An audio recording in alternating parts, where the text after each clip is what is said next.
Shalom, Chuck Jaffe. Good to have you. Shalom, Josh. Great to be here. So let's talk about Israel. Let's talk about Netanya. It's what number World Games for you? If you count from when I was a kid and I went to travel as a fan, this would be my fourth. Okay, and have you been to Israel though? No, I've never been to Israel before. The only World Games I had done prior to this that was out of the country, out of the U.S., was Perth in 2002. So you have a lot of experience regarding the World Games, and I've seen a lot, and a lot of it being the things that are ancillary to the World Games. Like, right. As much as we all love watching the USA play Canada and the Iroquois and what have you, a lot of the fun stuff that's happening here is happening at places that are not the main stages. Well, and one thing to point out, it wasn't supposed to be in Netanya, and it was very short notice that Netanya became the host city. So there's been things and that people have been complaining about and whatnot, but this has been a beautiful event, and you obviously have some great experiences from this so far. We as broadcasters, because I'm here broadcasting, so everybody knows, like ESPN put out the announcement of, we're doing these 14 games, right. And then there's a little thing below it, and all 156 games are broadcast. Yeah, I'm doing You're like 25 of those. Guys. So we're very busy trying to give everybody the right kind of treatment. Yeah. And yes, there are definitely glitches. And it's hard to imagine there wouldn't be. They put this together in less than half the time that you'd put together a World Games. Probably a quarter of the time when you consider that it's not like, oh, wait, one game's to the next and you don't start. You're starting well in advance. Well, and look at this. Like, look where we are. Like, look what we're doing. Well, and the alternative, and I am not knocking the state of Delaware. I have friends who live there. But it would have been Delaware. It would have been the U.S. basically bailing it out and putting it in Delaware at a facility. I never heard that, yeah. At a facility that is great if you're going to do a big lacrosse tournament for club teams.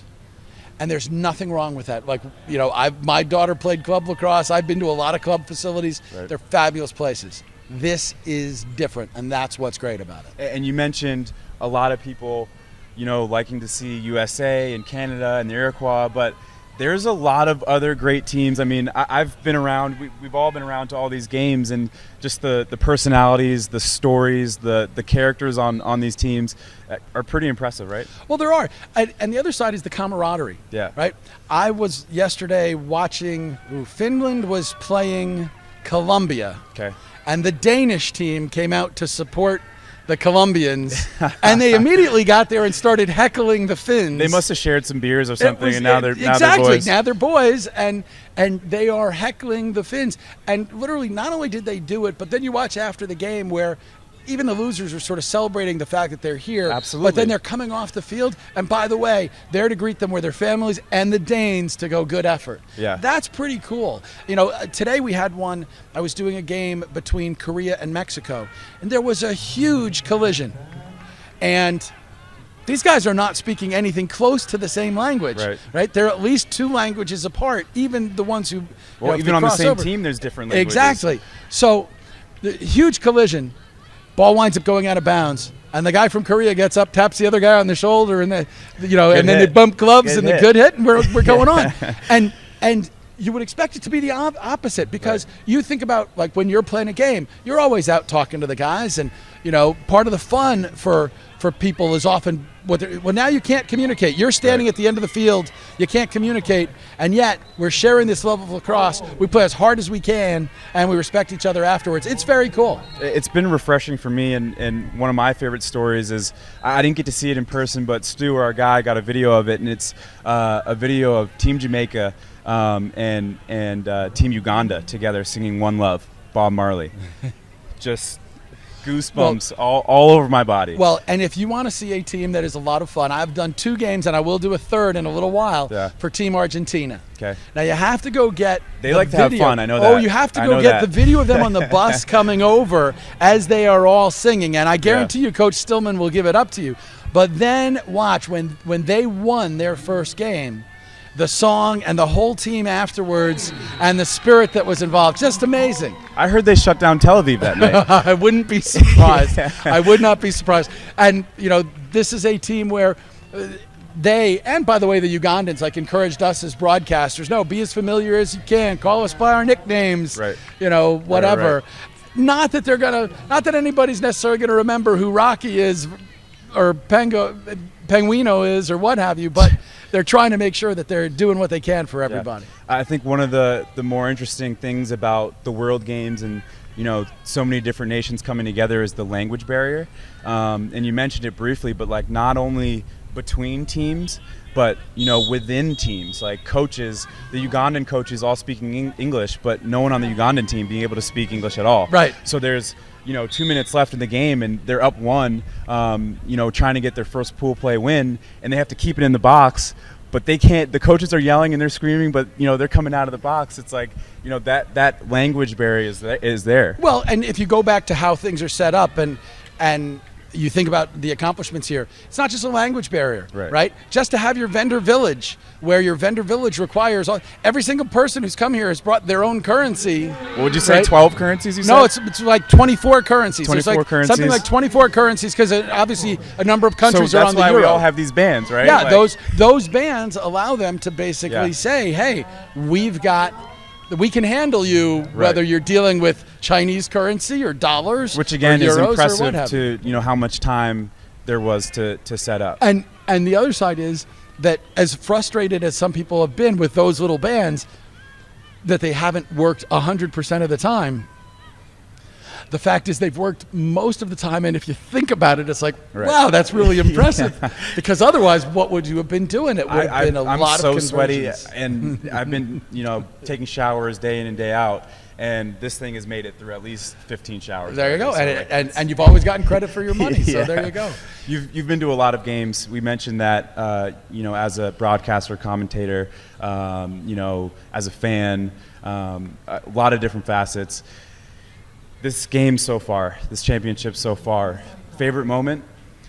For me personally, in terms of what I broadcast, it's probably either the Argentinians after their win with that song. Okay. But in that game, they beat Hungary. And Hungary is an amazing story. Hungary is here with 16 players. So their initial roster had 17. One player couldn't make it because of the financial commitment, so he had to drop out. He would have been their goalie. And another player joined the Merchant Marines. Position to have. Another player joined the Merchant Marines. So Jonathan Yen, who is their assistant coach, who, as he said, had both cleats halfway up the flagpole for retirement, comes out to play goalie. Yep. They are here with 16 players in this heat. And one of their players, Karsten Yaradi, is one of the youngest players ever to play in the adult level. And when he scored against Argentina... There's a 14-year-old and a 49-year-old, I think. A 14-year-old technically, yeah. The 15-year-old is now 16. You have to be 16 to play here. 16. And Karsten is now 16. He plays for 3D New England, but his father owns a winery in Hungary, and he has all the citizenship and everything else. And he's playing against grown men. Right. And when you score at that level against grown men, somebody might look at that game. If somebody goes and watches that game, and it's pretty fun, but it wasn't all that close, you might go, come on, really? Like, Argentina might lose to a good high school team, and they might. But that kid scored a goal in a world championship. It's amazing. I'm 28. I've been playing for 18 years, and I've never had that opportunity. I've never had that moment. He's always going to remember that. Yeah, and he got to wear the colors of the country that he wanted to, of his choice. And, that's absolutely one of those things that you can't take it away. And that, to me, is a lot of what's special here, is the idea that these guys, I did Korea and Mexico this morning. And I know that this is where, this point right now for people is where some of the teams that are bad start to have their fun. Because they went through the qualifying round where you get your butt kicked. Right. And now it's time for them to go off and have a good time. And Mexico lost this morning. And their players were pretty devastated. Yeah. They were. And at the same time, to just get a chance to talk to the parents of Will Gormley, who's a New England, he goes to Hotchkiss School, plays for Mexico, completely bilingual, gave up a lot of his summer club stuff, which is where you get recruited, right? To go down to Mexico training camp, and who is hoping someday that maybe he'll be spreading the game down there. It shows how much it means to the players, right? Exactly. And they're willing to give up those things to be here. And certainly there's going to be a lot more stories, a lot more things coming out of the championships here, and I really appreciate your time. Yeah, all I can tell you is it's not just because guys like me are working on those other games. Go find them. There's great stories in every one of those games. I did Russia-Luxembourg this morning, and that was a pretty interesting Father-son. Yeah, father-son. On Father-son, yeah. Really cool. So always interesting. Josh, Yeah. thanks so much for having me. Yeah, appreciate it. Toda.